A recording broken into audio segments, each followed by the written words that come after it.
Buenas noches. ¿Cómo les fue de tráfico? ¿Y de frío? ¿Quién ya había guardado la ropa de frío?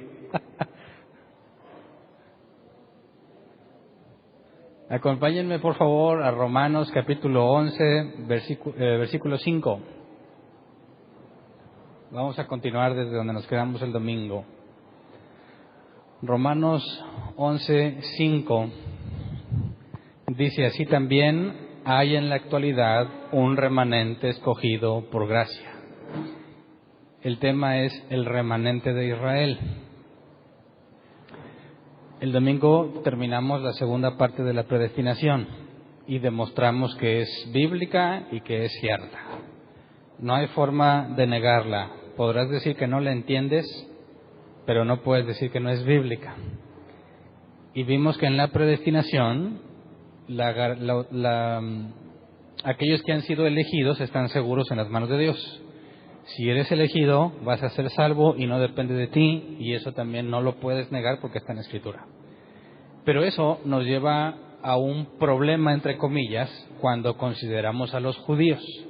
Los judíos, el pueblo de Dios, ¿no? Muchos cristianos son judeólatras, incluso no cristianos. Yo conozco varios judeólatras, cristianos y no cristianos.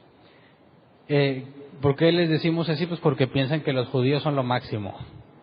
Y piensan que ellos son el pueblo escogido por Dios. Si lees el Viejo Testamento, sí. Si lees el Nuevo Testamento, hay cosas que debemos considerar y no se puede generalizar. Esto puede sonar antisemita, o sea, que estamos en contra de los judíos.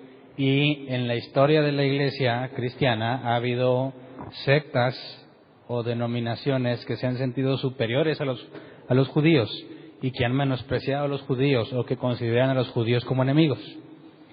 Entonces, he escuchado a este tipo de judeólatras que no son judíos, pero consideran como su máxima meta o el máximo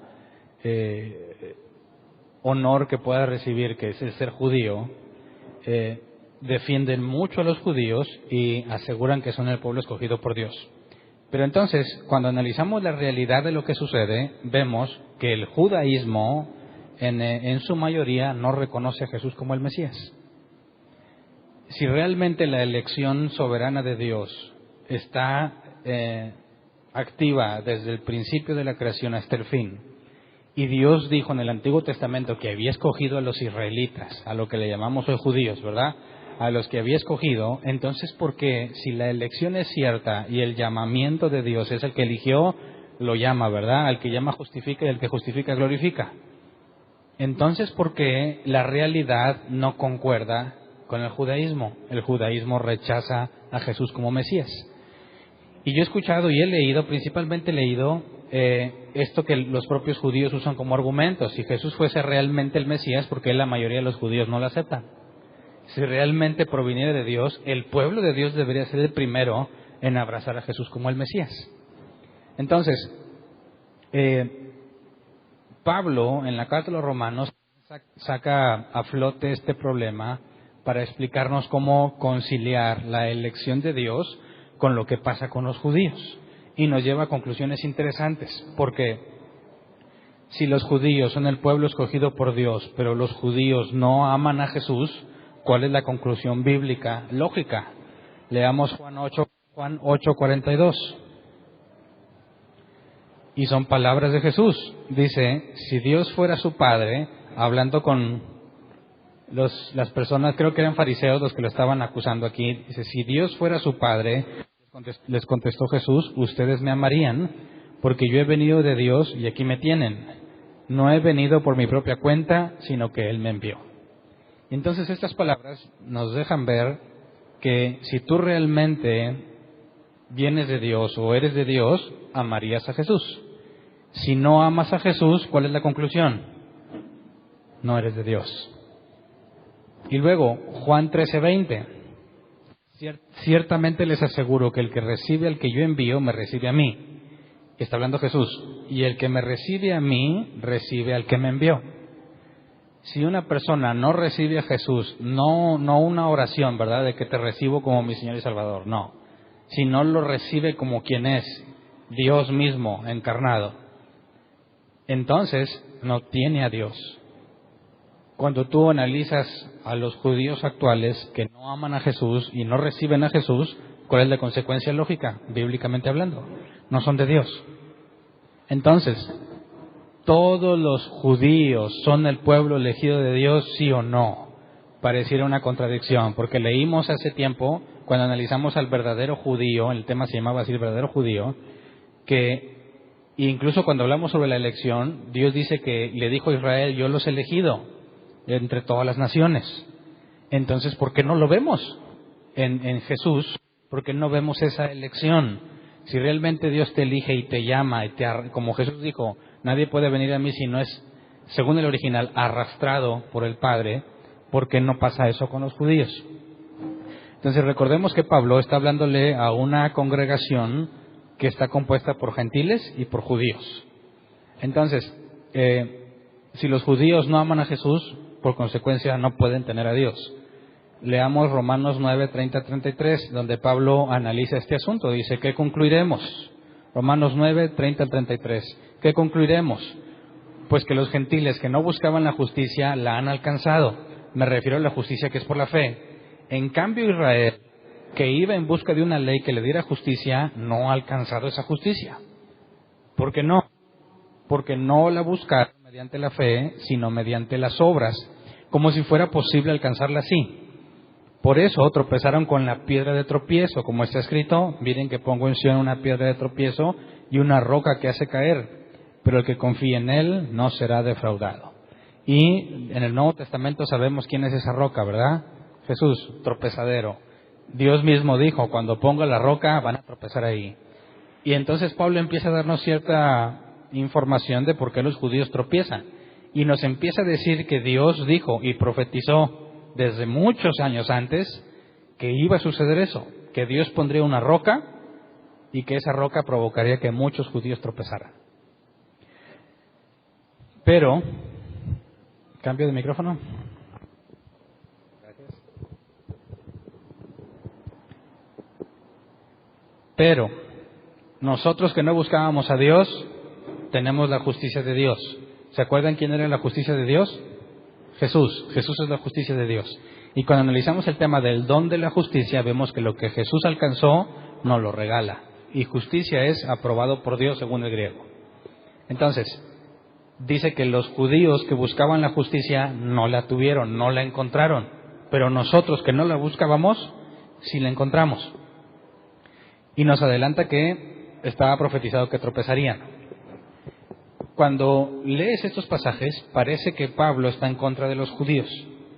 Y a mí me ha tocado escuchar y leer que muchos judíos critican la carta a los romanos, particularmente por la postura que aparentemente toma Pablo al decir que los judíos tropezaron y que Jesús les es motivo de tropiezo. Y ahorita vamos a ver versículos un poco más fuertes en el sentido de acusar directamente a los judíos en cuanto a las cosas que hacen. Entonces muchos dicen, ese Pablo no puede provenir de Dios si no ama al pueblo de Dios, ¿verdad? Bajo la misma lógica, si tú no amas a Jesús, no puedes venir del Padre. Entonces, si Pablo no ama al pueblo de Dios, no puede ser de Dios, ¿verdad? Entonces, Pablo, hablando de esta forma, tiene que usar la Escritura, no el Nuevo Testamento, no cosas que él haya inventado. Tendría que, por medio del Antiguo Testamento, demostrar lo que está diciendo. Y lo primero que nos cita es que estaba profetizada una roca que haría tropezar. Luego, Romanos 10, del 1 al 4. Esto es importante que lo entendamos bien, porque la famosa oración de fe, que si confesamos con nuestra boca que Jesús es el Señor y que es en tu corazón que Dios lo resucitó entre los muertos, serás salvo, que se enseña como una oración de fe y que muchos pretenden justificarse bajo ese texto, vamos a analizar que absolutamente no tiene nada que ver con una oración de fe, y que el contexto que Pablo usa para decir eso, de que con la boca se confiesa y con el corazón se cree y con la boca se confiesa y eso trae salvación, vamos a analizar que el contexto de esa palabra de fe que predica Pablo es con el judaísmo.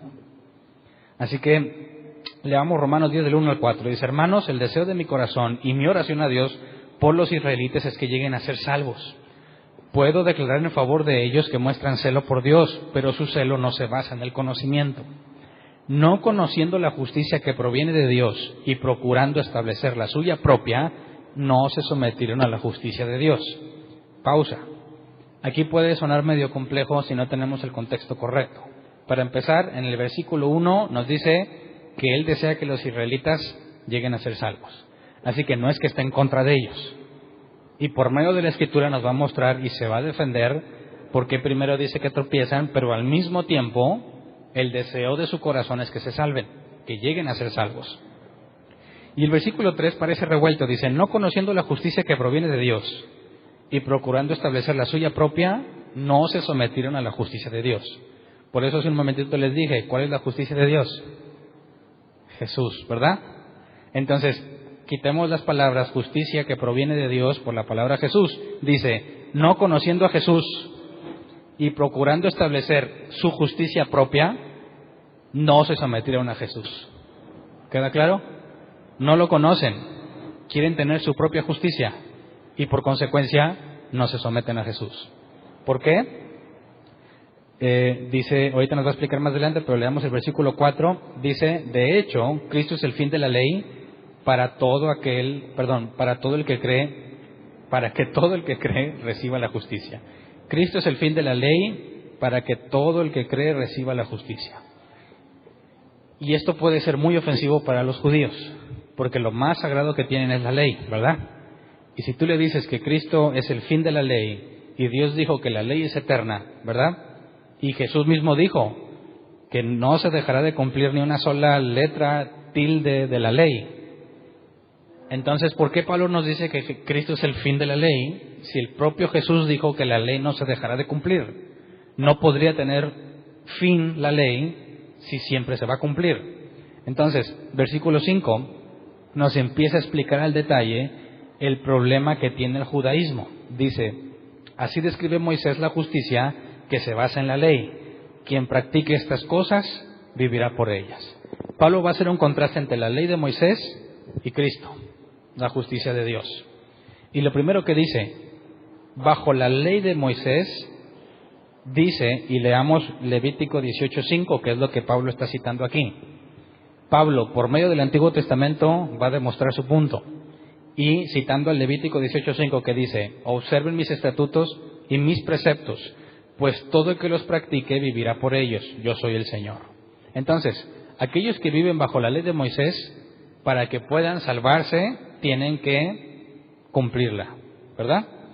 Pero ya analizamos, en los primeros capítulos de Romanos, de hecho el primer tema que analizamos es que nadie es justo, incluyendo a los judíos, ¿verdad? Así que Dios les está diciendo, para salvarte bajo la ley de Moisés, tienes que cumplirla. Pero ya nos demostró Pablo, por la propia Escritura, que nadie es justo. O sea, que nadie la puede cumplir. Luego, versículos 6 al 8. Dice, pero la justicia que se basa en la fe afirma, no digas en tu corazón quién subirá al cielo, es decir, para hacer bajar a Cristo. O quién bajará al abismo, es decir, para hacer subir a Cristo de entre los muertos. ¿Qué afirma entonces? La palabra está cerca de ti, la tienes en la boca y en el corazón. Esta es la palabra de fe que predicamos. Pausa. ¿De dónde viene la idea de la justicia que se basa en la fe? ¿Y de dónde sacó Pablo estas frases, verdad? De que no digas en tu corazón quién subirá o quién bajará. Necesitamos ir a la parte que Pablo está citando. Vamos a Deuteronomio 30. Y para entender el contexto de lo que Pablo cita, vamos a leer del 1 al 14. Deuteronomio 30, del 1 al 14. Fíjate que en Romanos me quedé en el versículo antes de que diga que la palabra fe que predicamos es esta, que si confiesas con tu boca que Jesús es el Señor. Así que Pablo está hablando de Deuteronomio 30 antes de decir por qué predica esa palabra de fe. Así que esa palabra de fe proviene de lo que dice Deuteronomio 30. No es un nuevo mecanismo de salvación. Y el contexto de esa oración de fe está basado en el judaísmo, según lo que dijo Dios en Deuteronomio 30. Así que leamos del 1 al 14. Dice, cuando recibas todas estas bendiciones o sufras estas maldiciones de las que te he hablado y las recuerdes en cualquier nación por donde el Señor tu Dios te haya dispersado, y cuando tú y tus hijos se vuelvan al Señor tu Dios y le obedezcan con todo el corazón y con todo el alma, tal como hoy te lo ordeno, entonces el Señor tu Dios restaurará tu buena fortuna y se compadecerá de ti. Volverá a reunirte de todas las naciones por donde te haya dispersado. Pausa. Deuteronomio, ¿se acuerdan que es? Le recuerdan la ley de Moisés a los que sobrevivieron. Porque toda la generación de los primeros que salieron de Egipto, toda esa generación murió excepto ¿quién? Josué, Caleb. Moisés sobrevivió un poquito más, pero no, ¿verdad? No entró. Entonces Deuteronomio les está dando de nuevo la ley. Y fíjate lo que les está adelantando. Si tú lees, que no, por cuestiones de tiempo no lo vamos a hacer hoy, pero si tú lees el capítulo 29 y antes está diciendo las consecuencias buenas y las consecuencias malas de la ley. Si obedeces la ley te va a ir bien, si no te va a ir mal. Y les dice que si les va mal, o sea, si no obedecen la ley, los va a desterrar y los va a repartir entre las naciones. ¿Qué dice el versículo 1? Cuando recibas todas estas bendiciones o sufras estas maldiciones de las que te he hablado y las recuerdes en cualquier nación por donde el Señor tu Dios te haya dispersado, pausa. ¿Por qué dice que desde donde está dispersado? ¿Qué les está diciendo ya de entrada? Les está recordando la ley y les está diciendo, no la vas a cumplir porque te voy a dispersar por las naciones. Fíjate bien, les está diciendo cientos de años antes.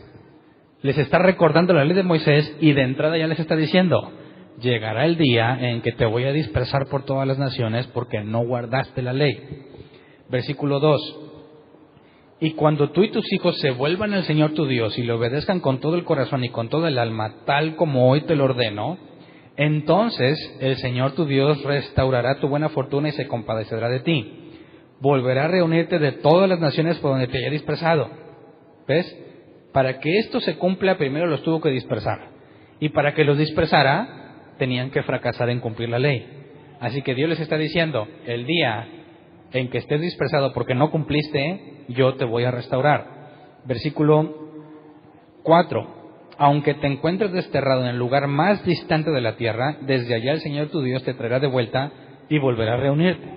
Pausa. Esto muchos cristianos están haciendo o ponen su granito de arena por tratar de hacer que los judíos vuelvan a Jerusalén, ¿verdad? Y piden dinero y un montón de cosas. Y hay organizaciones completas. Y su base o el fundamento de esas acciones que hacen, que en sí mismo no son malas, ¿verdad? Ellos piensan que al ayudarle a Dios a juntar a todo su pueblo, van a provocar que el Mesías venga, ¿verdad? Pero si Dios, como ya lo estudiamos, desde el principio, desde antes de la creación, tiene todo definido, ¿es posible que tú puedas ayudarle para traer a Jesús más pronto? Pues no, es imposible.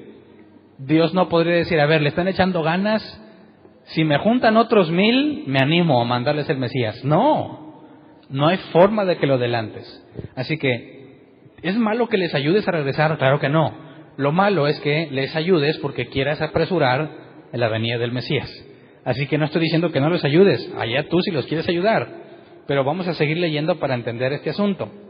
Versículo 6. El Señor tu Dios quitará lo pagano que hay en tu corazón y en el de tus descendientes, para que lo ames con todo tu corazón y con toda tu alma, y así tengas vida. Pausa. ¿Cuándo sucederá esto? Leámoslo en la versión Reina Valera 60. Versículo 6 dice, y circuncidará Jehová tu Dios tu corazón y el corazón de tu descendencia, para que ames a Jehová tu Dios con todo tu corazón y con toda tu alma, a fin de que vivas. Entonces, cuando Dios los haga regresar, ¿qué va a hacer con ellos? La Nueva Versión Internacional dice, te quitará lo pagano que hay en tu corazón. La versión 60 es literal, circuncidar el corazón. La circuncisión, ¿se acuerdan desde Abraham? Después de que Abraham la regó feamente con Agar, Dios le dijo que se circuncidara. Y era un recordatorio del pacto. Entonces, Dice Dios que cuando los haga volver, circuncidará su corazón. Hebreo, lev, mente, hombre interior. Entonces, en las palabras y en el contexto de Romanos, ¿cómo le llama Pablo a esa circuncisión del entendimiento, de la mente? Renovación del entendimiento. ¿Qué se requiere para que tu entendimiento sea renovado? Número 1, que seas elegido, que seas llamado. Entonces, naces de nuevo. ¿Qué está diciendo Dios? Cuando los haga volver, no nada más es júntalos. Dios les va a renovar el entendimiento. ¿Qué implica eso? Bajo el contexto de Romanos, ¿qué les está diciendo Dios en Deuteronomio? ¿De quién les está hablando? De Jesús. ¿Verdad? Aunque bajo el contexto de Deuteronomio era imposible que pudiera saber eso. Pero bajo todo lo que hemos visto en el Nuevo Testamento, desde los Evangelios, de lo que Jesús enseñó, Juan 6, Juan 10, Juan 8, todo lo que hemos visto de Romanos, es imposible que Dios te renueve el entendimiento si no has recibido al Hijo. Si el Padre no te ha llevado al Hijo. Entonces, ¿qué les está diciendo? El día que los junte, renovaré su entendimiento. Entonces, ¿podemos hacer el esfuerzo para juntarlos a todos y que se cumpla esto? Claro que no, porque a los únicos que va a reunir, ¿quiénes son? Aquellos a quienes se les renueve el entendimiento. Sigamos leyendo. Versículo 7. Además, el Señor tu Dios hará que todas estas maldiciones caigan sobre tus enemigos, las cuales te odian y persiguen. O sea, el día que Dios los reúna, va a haber juicio sobre las naciones. Y eso nos lleva a Apocalipsis. ¿Cuándo es el día de la gran ira de Jehová sobre las naciones? La tribulación. La gran tribulación. Entonces, ¿cuándo Dios reunirá a todos? ¿Ahorita si los juntamos se va a cumplir esto? Claro que no. Sigamos leyendo, versículo 8. Y tú volverás a obedecer al Señor y a cumplir todos sus mandamientos tal como hoy te lo ordeno. ¿Qué se requiere para que puedan cumplir todos los mandamientos si nadie es bueno? La regeneración, y no nada más en nuestro tiempo, sino el cuerpo glorificado. ¿Verdad? Así que a los que reunirá, ¿quiénes son? ¿Y qué va a pasar con ellos? Su cuerpo ya no puede ser porque a pesar de que hemos sido regenerados, en nuestro entendimiento ha sido renovado, seguimos pecando. Así que esto no se puede cumplir si seguimos estando en este cuerpo. Para que esto se pueda cumplir, tienen que tener un cuerpo glorificado. Así que, ¿de qué nos está hablando Deuteronomio 30? Del final de los tiempos. ¿Verdad? ¿Tú crees que si juntamos a todos Dios les va a dar el cuerpo glorificado? ¿Y luego va a venir el Mesías? ¡Ah, caray! Y luego, versículo 9. Entonces el Señor tu Dios te bendecirá con mucha prosperidad en todo el trabajo de tus manos y en el fruto de tu vientre, en las crías de tu ganado y en las cosechas de tus campos. El Señor se complacerá de nuevo en tu bienestar, así como se deleitó en la prosperidad de tus antepasados, siempre y cuando obedezcas al Señor tu Dios y cumplas sus mandamientos y preceptos escritos en este libro de la ley, y te vuelvas al Señor tu Dios con todo tu corazón y con toda tu alma. Entonces, fíjate, lo que va a hacer en ellos va a provocar que obedezcan. Siempre y cuando ellos obedezcan, Dios lo va a hacer. Entonces, ¿depende de ellos sí o no? No, porque si tú no puedes obedecer y Él te va a regenerar para que obedezcas, y luego te dice, siempre y cuando obedezcas lo voy a hacer, ¿quién te hizo obedecer? Él. Así que aunque parece que te pone la carga, no te la está poniendo porque lo primero que dijo es que Dios haría que tú obedezcas. Así que aunque parece que es responsabilidad de ellos, si Dios no los hubiera hecho obedecer, sería responsabilidad de ellos. Pero si es Dios el que te cambia para que ahora sí le obedezcas, entonces no es cosa tuya, ¿verdad? Versículo 11. Este mandamiento que hoy te ordeno obedecer no es superior a tus fuerzas ni está fuera de tu alcance. Pausa. ¿En qué contexto sigue hablando? De cuando Él los reúna. No en el presente, en el momento en que está hablando Dios con ellos, en ese instante no. El contexto sigue siendo cuando Dios los reúna, ¿verdad? Dice, este mandamiento que hoy te ordeno obedecer no es superior a tus fuerzas ni está fuera de tu alcance. No está arriba en el cielo para que preguntes quién subirá al cielo por nosotros, para que nos lo traiga, y así podamos escucharlo y obedecerlo. Tampoco está más allá del océano para que preguntes quién cruzará por nosotros hasta el otro lado del océano para que nos lo traiga y así podamos escucharlo y obedecerlo. No, la palabra está muy cerca de ti. La tienes en la boca y en el corazón para que la obedezcas. Este versículo es el más importante. ¿Qué se refiere con que quién subirá al cielo o quién cruzará el océano, según la NBI? Dios está diciendo, lo que te ordeno que cumplas, una vez se cumpla lo que ya dijo, va a estar a tu alcance. No podrás decir que ¿quién subirá al cielo? Como tan imposible es que subas al cielo. Así el mandamiento, nadie va a decir que ese mandamiento es tan imposible como quién subirá al cielo o quién cruzará al otro lado del océano para poder obedecerlo. No, les está diciendo porque estará en tu boca y en tu corazón. Ojo, la oración de fe de Romanos 10, ¿de qué habla? Que si confiesas con tu boca y crees en tu corazón. ¿De dónde está sacando Pablo esas dos cosas, boca y corazón? De lo que dice aquí en Deuteronomio 30, ¿verdad? Ahora, esta parte de lo que dice principalmente el versículo 14, la palabra está muy cerca de ti, la tienes en la boca y en el corazón para que la obedezcas. La palabra de Moisés, la ley de Moisés, ¿dónde estaba? En las tablas de piedra. Ahora, ¿dónde va a estar? En tu corazón, lev, mente, hombre interior, y en tu boca. Checa ahora, Jeremías 31, 31 al 34. Lo que Jeremías profetiza está basado en Deuteronomio 30. Dice, vienen días, afirma el Señor, en que haré un nuevo pacto con el pueblo de Israel y con la tribu de Judá. Un nuevo pacto. Por consecuencia, el pacto con Moisés no es necesario, ¿verdad? Haré un nuevo pacto con el pueblo de Israel y con la tribu de Judá. No será un pacto como el que hice con sus antepasados el día que los tomé de la mano y los saqué de Egipto, ya que ellos lo quebrantaron a pesar de que yo era su esposo, afirma el Señor. Fíjate, en Deuteronomio 30 les dijo, los voy a dispersar porque no lo van a cumplir. En Jeremías ya pasó eso. Y les está diciendo, haré un nuevo pacto, porque no lo guardaron, porque lo quebrantaron. Así que estamos viendo cómo Dios lo dijo antes y luego cómo lo dice después de que sucedió. Versículo 33. Este es el pacto que después de aquel tiempo haré con el pueblo de Israel, afirma el Señor. Pondré mi ley en su mente y la escribiré en su corazón. Yo seré su Dios y ellos serán mi pueblo.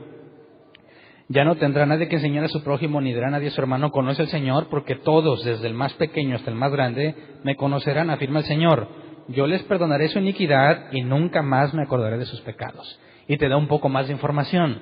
El día que los reúna a todos es porque hay un nuevo pacto y les va a escribir la ley en su mente, como Deuteronomio 30, dice, la palabra está en tu mente y en tu boca.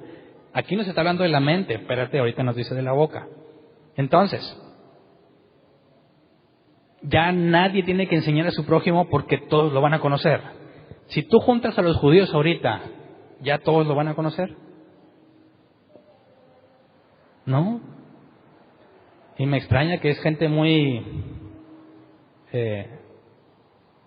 intelectual los que organizan todo eso. Y la verdad me cuesta trabajo entender en qué se basan. No puedes simplemente juntarlos y ya. No puedes, porque se tiene que cumplir esto.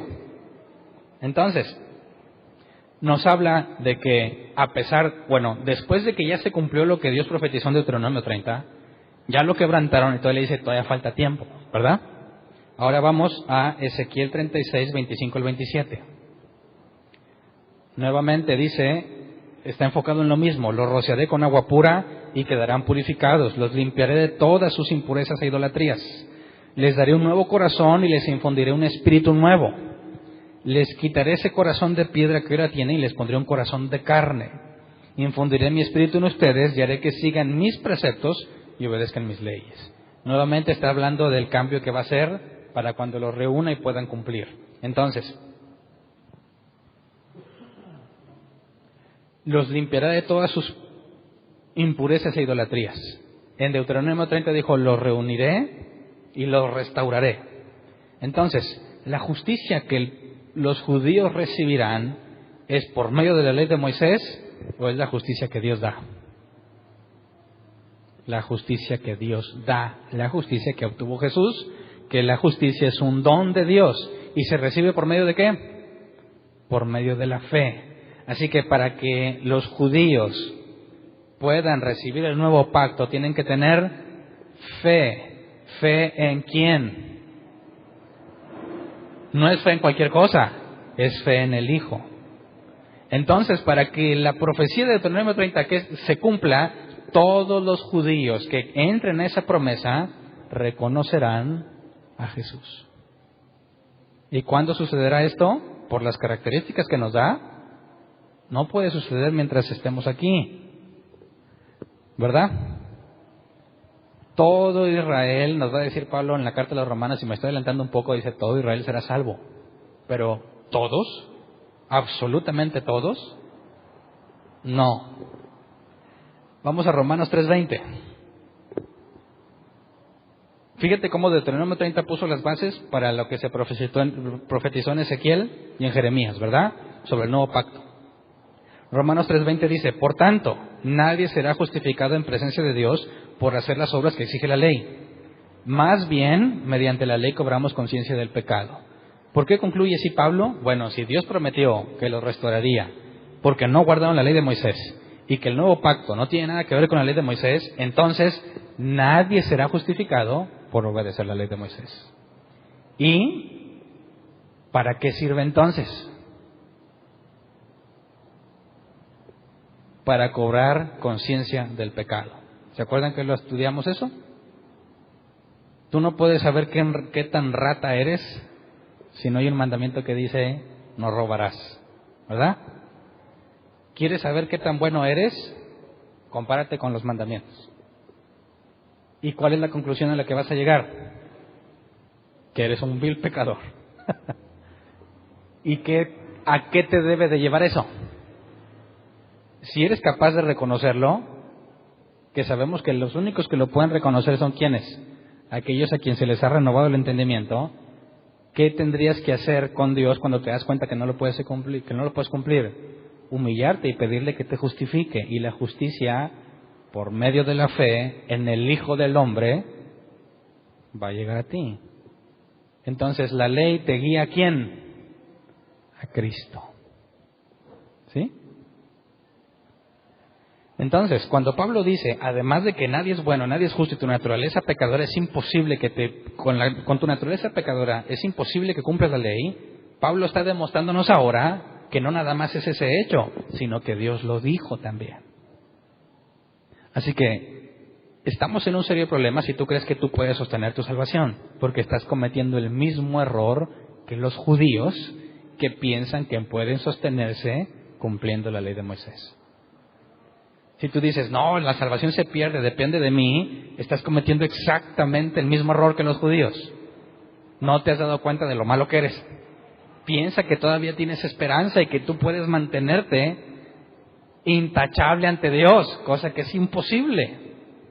Entonces, Romanos 10, 9 al 11, la famosa frase. ¿Se acuerdan? En el 8 decimos, esta es la palabra de fe que predicamos. Versículo 9, que si confiesas con tu boca que Jesús es el Señor y crees en tu corazón que Dios le levantó entre los muertos, serás salvo. Pausa.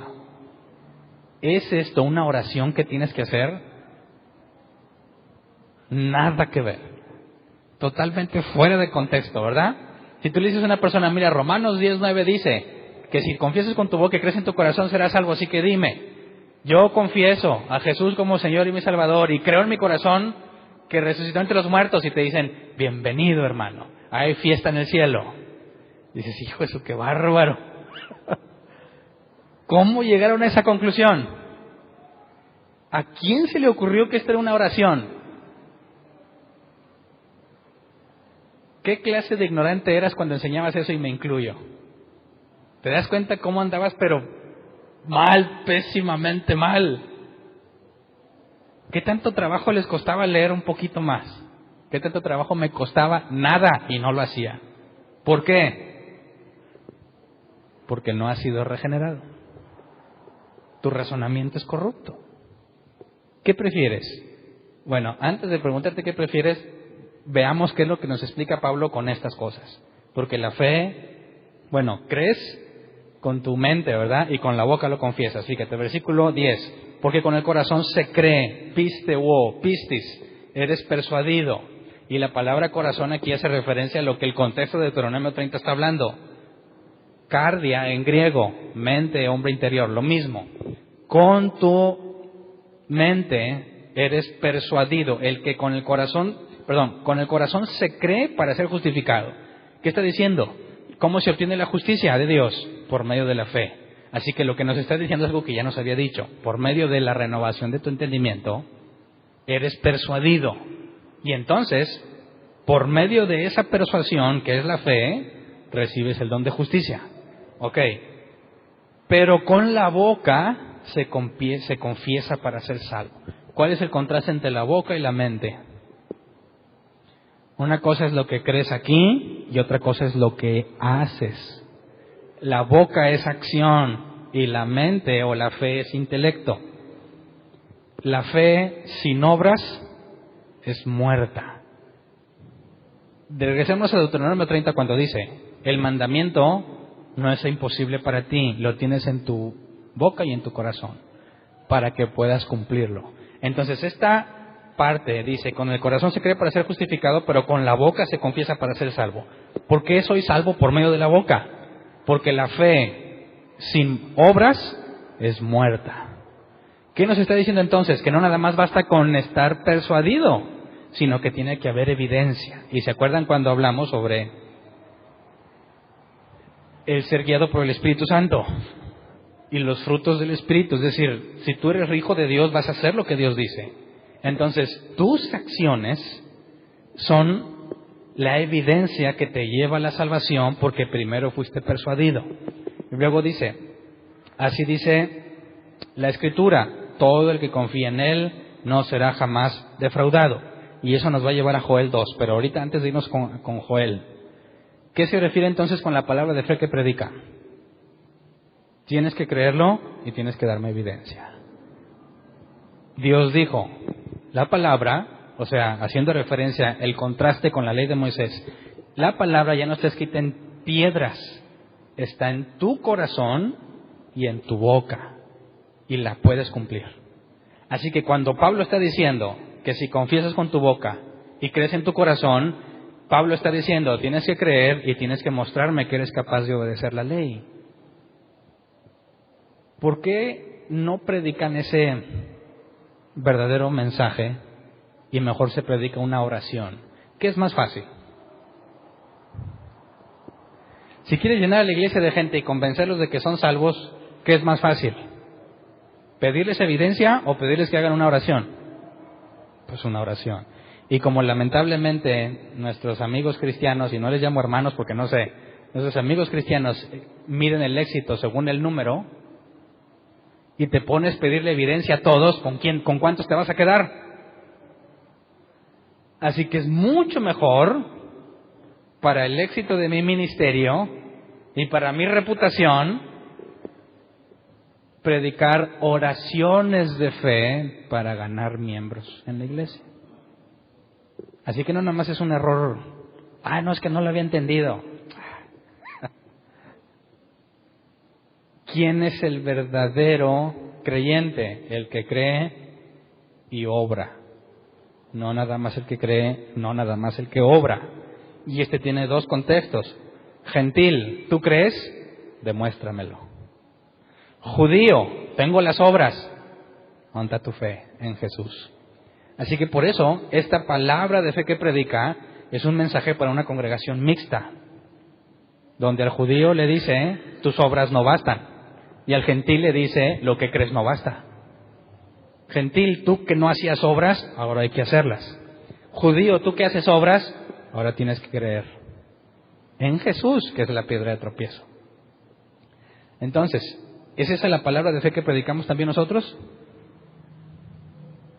¿O no estamos apegados a esto? ¿Enseñamos solo obras o solo fe? ¿O fe y obras juntas? Es lo que hemos analizado en Romanos. Si alguien dice que bajo el eslogan salvo siempre salvo se va a ir a pecar, demostramos bíblicamente y claramente que el tal no es de Dios. Así que una cosa es que entiendas las doctrinas de la gracia y la seguridad de tu salvación, y otra cosa es que esa sea la excusa para irte a pecar. Si eso es una excusa para que peques, aquí me estás diciendo que con tu boca no confiesas. ¿Verdad? Entonces, versículo 11, así dice la Escritura: todo el que confía en Él no será jamás defraudado. Y nos lleva a Joel 2.32. Vamos a Joel 2.32. Dice: y todo el que invoque el nombre aquí lo tengo ya incompleto, del Señor, escapará con vida. Porque en el monte Sión y en Jerusalén habrá escapatoria, como lo dice el Señor. Y entre los sobrevivientes estarán los llamados del Señor. Entre los sobrevivientes, ¿quiénes? Los llamados. ¿Y quiénes son llamados? Los que han sido elegidos. ¿Quiénes son los únicos que sobrevivirán? Aquellos según la elección soberana de Dios. O sea que no todos los israelitas y no todos los judíos son elegidos. ¿Verdad?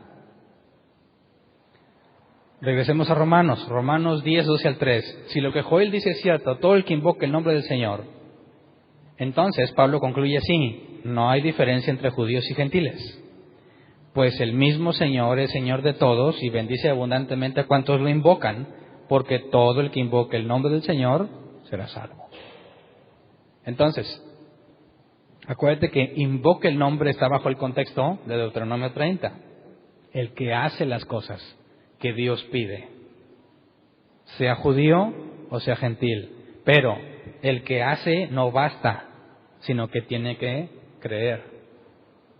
Entonces, en resumen, ¿quiénes se salvan? ¿Judíos o gentiles? No importa si eres judío o gentil, siempre y cuando tengas fe, o sea, seas persuadido en tu mente y tus acciones lo demuestren. ¿Cuántos de aquellos que se acercan a la iglesia por una oración de fe pueden realmente cumplir este verdadero contexto de la supuesta oración de fe? Te aseguro que la gran mayoría no. ¿Verdad? Cuando te acercaste a la iglesia por una oración de fe, ¿cumplías con esto? Pues no. Puede ser que algunos lo cumplan. Dios puede hacer la obra inmediatamente. Pero en mi propia experiencia, yo cuando hice la oración de fe, pues tampoco. Pero entonces, ¿qué pasó? ¿Por qué le hiciste? Bueno, más adelante, si Dios quiere, bueno, todavía no sé exactamente, porque todavía no sé si lo divido en partes o no. Pero veremos a detalle ese asunto de la elección, el llamado, la justificación y la glorificación. Porque la elección, el llamado y la justificación no son cosas instantáneas. Fuiste elegido desde antes de la creación. Y luego en un momento eres llamado. Pero en el momento en que eres llamado, no necesariamente eres justificado. Y ahí tenemos el caso de los discípulos. Fueron llamados y 3 años después fueron transformados. Y creo yo que ese es el caso de la mayoría de nosotros, ¿no? Andabas haciendo una oración de fe, ok. ¿Por qué andabas metido allá? Pues porque eras llamado, pero no habías sido regenerado, ¿verdad? Ya después dices, caray, y empiezas a entender y Dios te renueva el entendimiento y dices, ¿qué andaba haciendo yo oraciones de fe? Bueno, lo mismo que Pedro andaba con Jesús 3 años sin entender ni poder aplicar todo lo que Jesús enseñaba. ¿Cuántas veces lo regañó Jesús? Y más a Pedro. Así que vamos bien, ¿no? Digo, desde esa perspectiva. Podrás andar, que a lo mejor andabas bien perdidote, pero pues ya agarraste la onda, o espero que hayas agarrado la onda. Y tendrías otra evidencia. Romanos 9, 6 al 8. Entonces, si pensamos, Pablo, seguimos con el tema de los judíos porque me salió un poco. Sigues con el tema de los judíos. Si la gran mayoría de los judíos no han venido, ¿qué fue lo que pasó? Dice, ahora bien, no digamos que la palabra de Dios ha fracasado. Lo que sucede es que no todos los que descienden de Israel son Israel. Tampoco, por ser descendientes de Abraham, son todos hijos suyos. Al contrario, tu descendencia se establecerá por medio de Isaac. En otras palabras, los hijos de Dios no son los descendientes naturales, más bien se considera descendencia de Abraham a los hijos de la promesa. ¿Y cuáles son los hijos de la promesa? Los que Dios va eligiendo, como primero eligió a Isaac de entre los demás hijos de Abraham, y luego a Jacob de entre los 2 hijos de Isaac. Y ahí se va, eligiendo por dónde la línea del Mesías vendría. Romanos 11, del 1 al 10, entonces, saca otra conclusión Pablo. Por lo tanto, pregunto, ¿acaso rechazó Dios a su pueblo?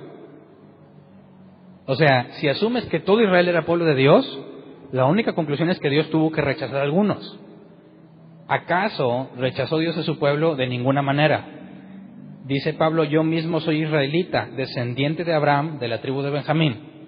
Así que no puedes decir que rechazó a todos los judíos porque Pablo es judío, ¿verdad? Dice, Dios no rechazó a su pueblo, al que de antemano conoció. ¿Cuál es el que de antemano conoció según lo que vimos el tema pasado? Los elegidos. Entonces, esto es muy importante incluso para el cristianismo actual. Muchos, incluso lamentablemente hasta los cristianos, principalmente los ateos. Cuando Jesús dijo, Padre, que se amen entre ellos como tú y yo nos hemos amado, y esa es la señal de que son míos, ¿verdad? Si tú analizas la iglesia cristiana, y no digamos del mundo, de aquí, de Monterrey, ¿qué tan unidos están? No hay unión, ¿verdad que no? Entonces dicen los ateos, ahí está, no se cumplió lo que Jesús dijo, ¿verdad? Si estamos tan desunidos y hay tanta división en el cristianismo, entonces no puede ser el cuerpo de Dios. Y luego muchos dicen, oye, pero las enseñanzas que nosotros damos provocan división. ¿Es malo que dividas el cuerpo? Bueno, ¿es posible que lo dividas? Este es el enfoque. Dios no rechazó a su pueblo al que de antemano conoció. ¿No saben lo que relata la Escritura en cuanto a Elías? Acusó a Israel delante de Dios, Señor, han matado a tus profetas y han derribado tus altares. Yo soy el único que ha quedado con vida y ahora quieren matarme a mí también. Bien seguro Elías, ¿verdad? ¿Y qué le dice? Versículo 4. ¿Y qué le contestó la voz divina? He apartado para mí 7,000 hombres, los que no se han arrodillado ante Baal. Tratemos de leer este pasaje según aquellos que consideran que la salvación se pierde, ¿verdad? Si la salvación se pierde, ¿Dios podría decir esto? Dios tendría que decir, ¿y qué le contestó la voz divina? Dios tendría que decirle, gracias a Dios que 7,000 hombres se mantuvieron fieles y no se arrodillaron ante Baal, ¿verdad? Si realmente una persona sostiene su salvación, Dios no podría decir que se ha guardado. Tendría que decir, lo bueno, que 7,000 no cayeron. Es imposible. Así que Dios dice, me he apartado. No depende de ellos. Esos 7,000 no tienen mérito. Dios los guardó y dijo, estos no se arrodillan ante Baal. Porque esos 7,000, no creas que estaban todos guardaditos en un lugar, ¿verdad? Están dispersos entre todo el pueblo. Y dice Dios, esos los guardé para mí. La elección, y Dios preserva. Nadie los arrebata de su mano. Y no depende de ellos porque Dios los apartó. Ese es el significado de la palabra santo. Apartado para. ¿Qué está diciendo Dios? Tengo 7,000 santos, a los que Él santificó, Él los apartó. Entonces, gracias a Dios que Él los aparta. Si no, Dios tendría que decir, por poco se me arruina todo. Si no fuera gracias por Hernán que se mantuvo fiel, y otros que se mantuvieron fieles, si no se me arruina. Es imposible que Dios hable así. Entonces dice el versículo 5, así también en la actualidad un remanente, así también hay en la actualidad un remanente escogido por gracia. ¿De quién está hablando aquí? De los judíos. Los que han aceptado a Jesús, ¿por qué lo aceptaron? Porque los conoció de antemano, fueron elegidos. Los judíos desde el tiempo de Jesús hacia acá, que Jesús lo dijo claramente, mis ovejas oyen mi voz y me siguen. Los judíos que aceptan a Jesús son porque fueron elegidos. Y esos, ninguno se pierde y no ha rechazado a ninguno. Así que, ¿cuántas iglesias hay de Jesús? Una sola. Un remanente. ¿Cuál es? ¿Somos nosotros? ¿Y los demás no? Es imposible que los quieras encerrar en un lugar. Están repartidos en todo el mundo. No están divididos. ¿Me explico? No pueden estar divididos porque Dios los ha apartado. Es una iglesia que leeremos más adelante, dice Jesús se presentará a sí mismo una iglesia sin mancha y sin arruga. Una virgen que no se ha prostituido con nadie, para gloria de su nombre. Así que la iglesia de Jesús no puede estar dividida, porque si está dividida, Jesús es un fracaso. ¿Verdad? Y cuando dijo, Padre, que se amen como nosotros, ¿de quién estaba hablando? No de todos los que se congregan en un lugar, de aquellos que han sido elegidos. Y si tú pudieras tener un grupo de esos elegidos, ¿qué características verías en ellos? Lo que Jesús dijo. ¿Verdad? ¿Cómo puedes saber si un grupo de personas realmente son la iglesia de Jesús? Pues se tiene que ver. ¿Verdad?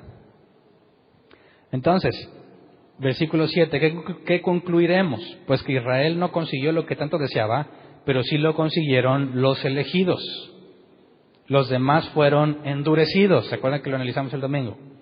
Como está escrito, Dios les dio un espíritu insensible, ojos con los que no pueden ver y oídos con los que no pueden oír hasta el día de hoy. También está en el Antiguo Testamento. Así que este es otro de las pruebas de que Dios endurece a quien Él quiere endurecer. ¿Se acuerdan de Faraón? Versículo 9, y David dice que sus banquetes se les convierten en red y en trampa, en tropezadero y en castigo, que se les nublen los ojos para que no vean y se encorven sus espaldas para siempre. Está hablando de compatriotas de Él. Así que va en el mismo sentido de que no todos los israelitas son elegidos. Romanos 11, 17 al 21. Ahora bien, es verdad que algunas de las ramas han sido desgajadas y que tú, siendo de olivo silvestre, has sido injertado entre las otras ramas. Ahora participas de la savia nutritiva de la raíz del olivo. Pausa. ¿De qué nos está hablando aquí Pablo? Bueno, si tú por ser gentil te crees más que los judíos, porque no han reconocido a Jesús, te va a demostrar Pablo que estás en un error. Porque el hecho de que hayan sido desgajados ahorita, fíjate, ¿qué significa esto de ser desgajados? Para empezar, ¿quién es el olivo? ¿Quién es el olivo? ¿Los israelitas? No, porque de ahí son desgajados. La raíz del olivo, ¿quién es? Acuérdate que el que está en Cristo, nueva criatura es. ¿Quién es la raíz del olivo? Jesús. Todos los que han sido elegidos son puestos en Jesús. Los que estaban en el olivo, Israel, pero no eran elegidos, fueron desgajados. ¿Ok? ¿Eran elegidos? Espérate. Pablo está diciendo, no te creas mucho porque algunos fueron desgajados. No te apresures a sacar conclusiones asegurando que si alguien ahorita no cree en Jesús, entonces no es elegido. Porque tendrías que ser tan sabio como Dios para poder determinar hoy en día quién es elegido y quién no. ¿Verdad? Dice, versículo 19, versículo 18, sin embargo, no te vayas a creer mejor que las ramas originales. Y si te jactas de ello, ten en cuenta que no eres tú quien nutre la raíz, sino que es la raíz la que te nutre a ti. Tal vez dirás, desgajaron unas ramas para que yo fuera injertado. De acuerdo, pero ellas fueron desgajadas por su falta de fe. Y tú por la fe te mantienes firme, así que no seas arrogante, sino temeroso. Porque si Dios no tuvo miramientos con las ramas originales, tampoco los tendrá contigo. ¿No te parece eso como que te está diciendo que te puede desgajar, aunque seas de Él?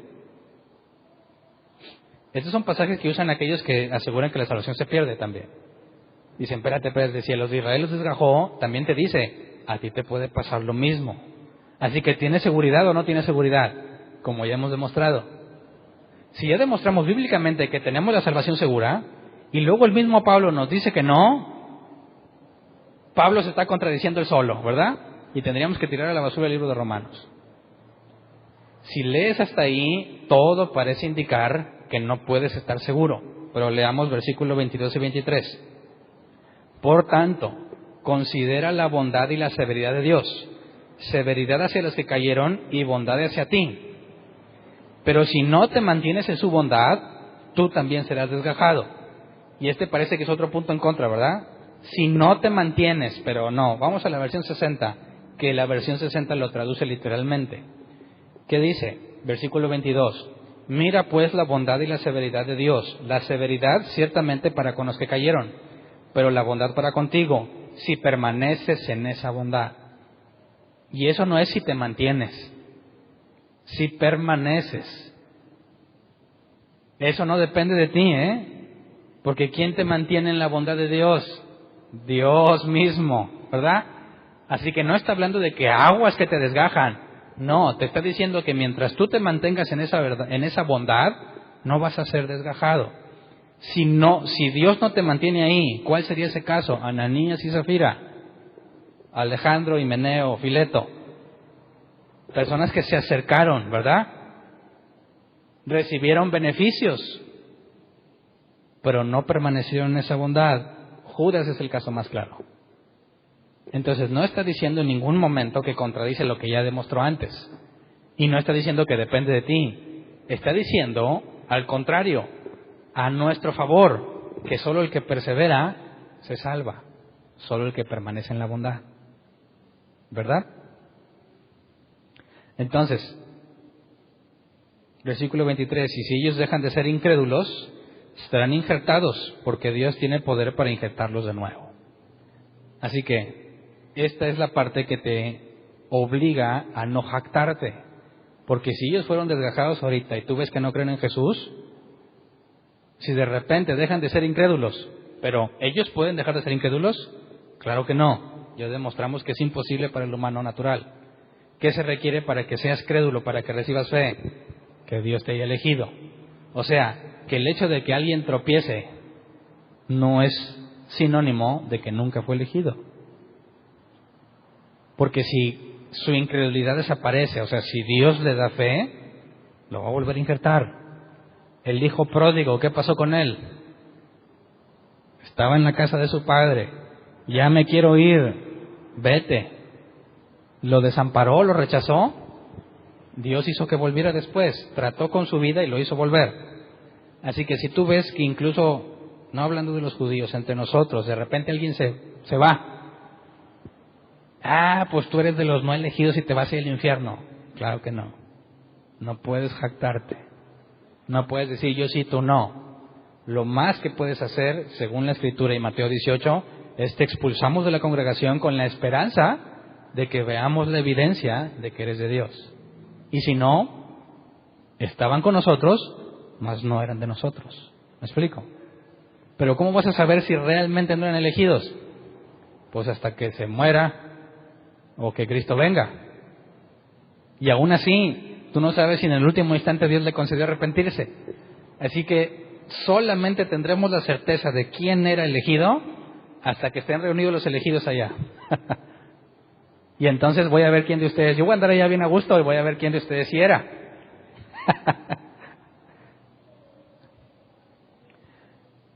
Entonces, Romanos 11, 25, 32 dice, hermanos, quiero que entiendan este misterio, para que no se vuelvan presuntuosos. Parte de Israel se ha endurecido, y así permanecerá hasta que haya entrado la totalidad de los gentiles. ¿Quiénes son los gentiles? Nosotros. ¿Hasta cuándo Dios cumplirá lo de Deuteronomio 30? Hasta que todos los gentiles hayan entrado. Entonces, si los juntas ahorita, ya ningún gentil puede entrar. Es al revés. Primero tiene que Dios traer a todos los gentiles que eligió y luego entonces restaura a Israel. Por eso la restauración es hasta el final. Y tú no la puedes acelerar ni la puedes provocar. ¿Verdad? Lo más que pudieras hacer es predicar a los gentiles para que alcancen a entrar todos, ¿verdad? Pero reunirlos a los judíos no tiene ningún sentido bajo el contexto de estos pasajes, ¿verdad? Entonces, dice versículo 26, de esta manera todo Israel será salvo. Como está escrito, el Redentor vendrá de Sión y apartará de Jacob la impiedad, y ese será mi pacto con ellos cuando perdone sus pecados. Entonces, ¿cuándo va a ser el pacto? Todo Israel será salvo. Ese todo Israel no son todos los descendientes naturales, sino todos los que eligió. Así que para que se cumpla que los judíos elegidos sean limpios, ya no habría ningún gentil por salvar. Y cuando analizamos Apocalipsis, vemos que al final de la tribulación viene la resurrección de los israelitas. Pero hubo una resurrección previa de los que durmieron en Cristo. Así que son dos eventos, no es el mismo. Y los de la resurrección final, no la del trono blanco, Bueno, también resucitan los del trono blanco, pero cuando hace énfasis en aquellos que se van a salvar, los israelitas, es cuando se cumple el pacto que Dios dijo desde Deuteronomio 30. Pero aquellos que resuciten en Cristo no son los mismos que van a resucitar cuando Dios reúna a los israelitas. Ya no, bueno, los que ya tomaron el curso de Apocalipsis saben de qué hablo. Si no, hasta que lleguemos a Apocalipsis. Versículo 28. Con respecto al Evangelio, los israelitas son enemigos de Dios para bien de ustedes. Pero si tomamos en cuenta la elección, son amados de Dios por causa de los patriarcas. Entonces, ojo, y esto es muy importante que lo entendamos.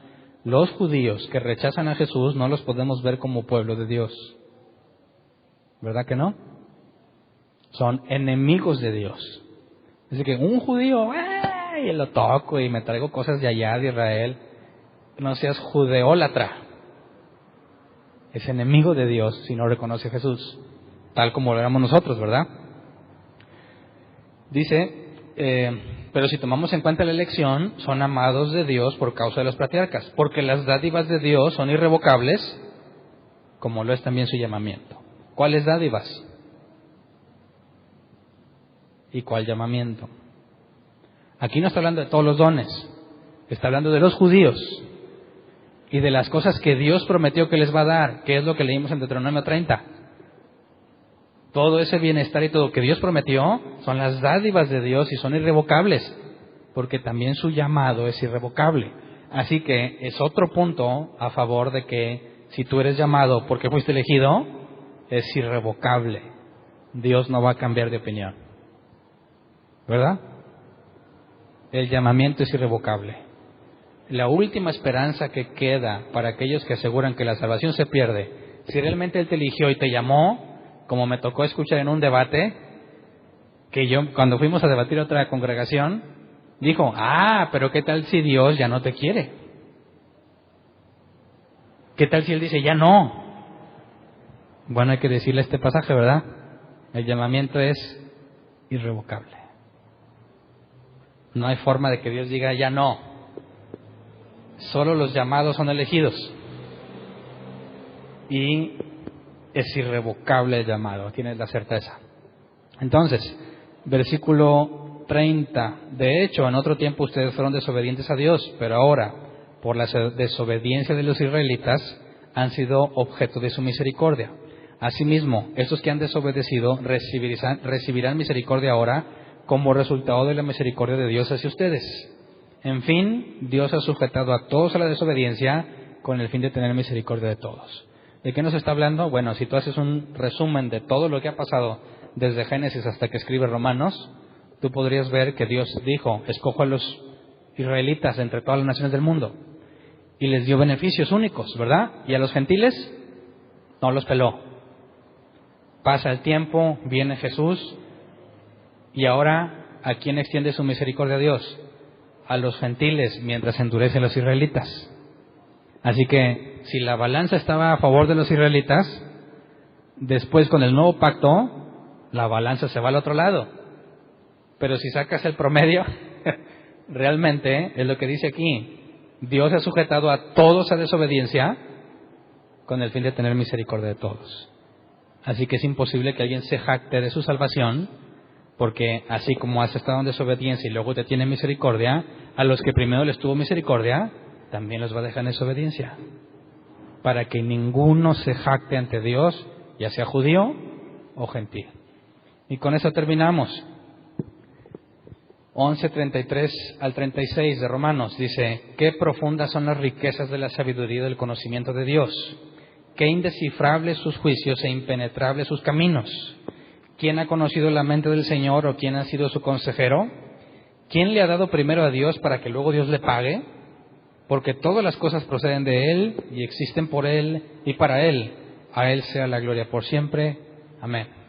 Y es cierto, es muy profundo lo que Dios ha revelado, y lo más interesante es que la revelación es progresiva.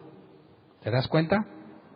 Era imposible llegar a las conclusiones que Pablo saca si Jesús no hubiese venido y muriese por nuestros pecados, y Pablo hubiera sido regenerado y entendiera lo que sucede entre los israelitas, y luego dice, esto es lo que Dios ha hecho.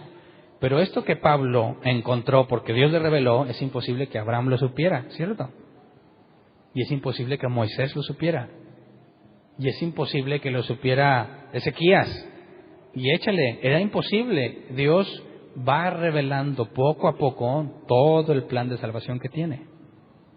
Si tú lees el Viejo Testamento, había promesas hacia los gentiles. Algún día Dios derramaría su espíritu sobre todo género. Y luego lo vemos cumplido. Y aquí estamos. Así que, cuando alguien te diga, hey, ¿por qué el Viejo Testamento no dice nada de eso? Pues porque tampoco Dios está obligado a contarle todo a todos, ¿no? Claramente se ve en la Escritura que incluso dentro del Antiguo Testamento, Dios no reveló su nombre, ni se reveló igual que con Moisés, aunque vemos que Enoc, Noé, Abraham, Isaac caminaron con Dios, pero no se reveló como se reveló con Moisés. Aún dentro del Viejo Testamento, la revelación es progresiva, ¿verdad? Y por último, un dato aquí interesante, versículo 35. ¿Quién le ha dado primero a Dios para que luego Dios le pague?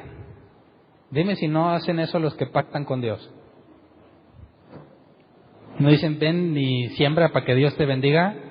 O sea que primero yo le doy a Dios para que luego Él me dé a mí. ¿Y qué dice aquí? Que eso es imposible. Dios, ¿tú puedes hacer que Dios contraiga una deuda contigo? Claro que no.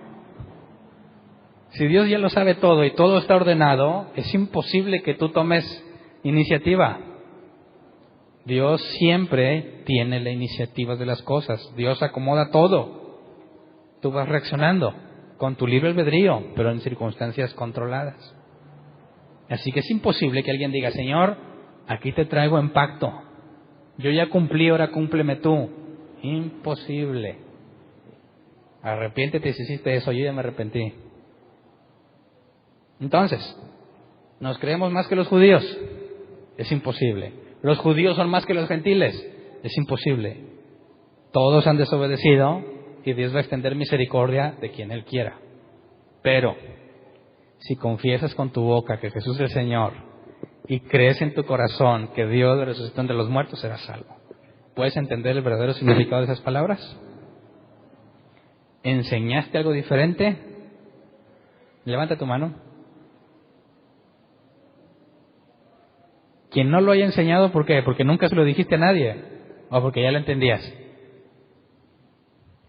No sé, ¿verdad? Pero dudo que con el contexto de los que conozco aquí, ¿verdad? A lo mejor alguien sí.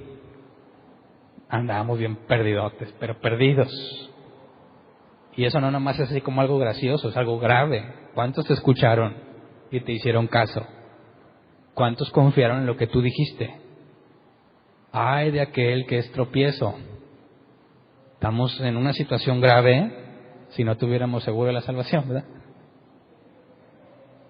Entonces podemos confiadamente acercarnos al trono de la gracia para recibir misericordia. Creo que necesitamos pedir perdón, no nomás de esa, ¿verdad? De muchas cosas. Y no quedarnos callados cuando oigas que alguien saca ese tipo de cosas y engaña a las personas, haciéndoles pensar que son algo que no son, transmitiendo una imagen y conceptos ilógicos con respecto a lo que la Biblia enseña. Entonces, no somos antisemitas, no nos sentimos mejor, hay un solo pueblo de Dios, sea judío o gentil. El pueblo de Dios son los elegidos de todas las naciones y no está dividido. Ese pueblo de Dios, la iglesia de Cristo, está repartida en todo el mundo, pero todos son uno. Lo importante es encontrarnos, ¿no? Cada que predicas el Evangelio, como es, reaccionará aquel a quien Dios ha llamado, de alguno que otro perdido, como Judas, Ananías y Zafira. Pero tendrían que dar evidencia en su trato con los demás. Por eso Pablo nos va a hablar un poco más adelante sobre el amor y sobre los cristianos débiles y los fuertes, que si Dios quiere hablamos de eso el domingo. Porque ahora empieza a ser práctico en la vida de la congregación. Ya nos dijo bastante doctrina, ¿verdad? Bastante. Luego se va a enfocar, ya para terminar la carta a los Romanos, se va a enfocar en el sentido práctico de la vida de la iglesia. Pero es imposible que aún entre nosotros, dentro de los mismos que hayan sido cristianos, es imposible que se traten de poner jerarquías. Por eso, con toda certeza aseguramos, todos somos iguales y tenemos un solo hermano mayor, un solo Padre, ¿verdad? Y quien no se sepa adaptar a eso, nos da evidencia de que no ha conocido a Dios. Que vamos a ponernos de pie y vamos a orar. Pidamos perdón por las herejías que enseñamos y la enorme gratitud que debemos de tener si ahora lo entiendes, ¿verdad? Porque eres enemigo de Dios enseñando barbaridades. Y aunque estamos bien seguros que éramos cristianos, Dios nos tuvo paciencia y nos llamó. Así que pedamos perdón y demos gracias, Señor. Perdónanos por tantas cosas tan equivocadas que dijimos. Nos creímos lo que nos enseñaron y no los hacemos responsables. Teníamos la Biblia en nuestras manos. Decidimos creer a lo que ellos decían en lugar de ponernos a estudiar. Por nuestra propia voluntad decidimos enseñar cosas falsas. Sabemos que en tu misericordia tú lo permitiste y ahora nos humillamos ante ti reconociendo que no somos nada sin ti. Si tú no nos llamas, Señor, hubiésemos seguido perdidos, presumiendo ser sabios, éramos necios, peor que los incrédulos, porque las barbaridades que enseñábamos las enseñábamos en tu nombre. Así que, Señor, no hay forma de agradecer tu misericordia, que nos hayas sacado del error y nos hayas iluminado con tu verdad. Concédenos permanecer fieles cuando hablamos de ti, fieles cuando explicamos la palabra, para no desviarnos hacia ningún lado y permanecer en una senda recta delante de ti. Tú eres el único que puede hacer en nosotros eso.